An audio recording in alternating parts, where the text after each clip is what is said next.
ஆக்சுவலாக அந்த சுச்சுவேஷன்னா, என்னுடைய மகள் 2 வயசு குழந்தை, 2 பேரும் என்கிட்ட வந்து மகள் ஒரு முடிவு எடுத்திருக்கா, டைவர்ஸ் பண்ண போகிறேன் அப்படின்ட்டு.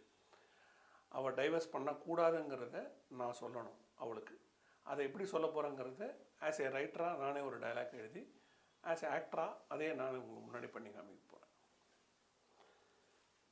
என்னம்மா சொல்கிறேன்? டைவர்ஸ் பண்ண போறியா? இந்த உலகம் ஒரு நாடக மேடை, அதில் நாம் எல்லாம் நடிகர்கள் அப்படின்னு ஷேக்ஸ்பியர் சொல்லியிருக்கார். உனக்கு ஒரு விஷயம் தெரியுமா? பொதுவாக நாடகத்தில் நடிக்கிறவங்களுக்கு அடுத்த சீன் என்னன்னு தெரியும், பார்த்துட்ருக்க ஆடியன்ஸுக்கு தெரியாது. ஆனால் நமக்கு மேலே ஒருத்தர் இருக்கான் பார்த்தியா, அவன் நடத்துகிற நாடகத்தில் அடுத்த சீன் என்னன்னு நடிக்கிற நம்மளுக்கு தெரியாது, ஆனால் பார்த்துட்ருக்க அவனுக்கு தெரியும்.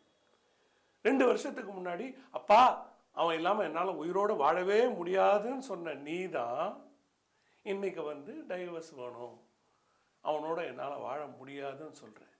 அது எப்படிம்மா? 2 வருஷத்தில் அந்த அன்பு எங்கே போச்சு? காதல் எங்கே போச்சு? உனக்கு ஒரு விஷயம் தெரியட்டுமா? இந்த விநாயகரே உலகத்தை சுற்றி வரும்போது அப்பா அம்மாவை சுற்றி வந்தாராம். எதுக்கு? அப்பா அம்மா தான் உலகம்னு தெரிஞ்சுக்கிறதுக்காக.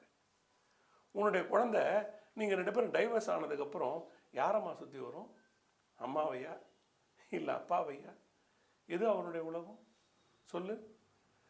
ஒரு புருஷனும் பொண்டாட்டியும் டைவர்ஸ் பண்ணுறத நான் தப்புன்னு சொல்லவே மாட்டேன்.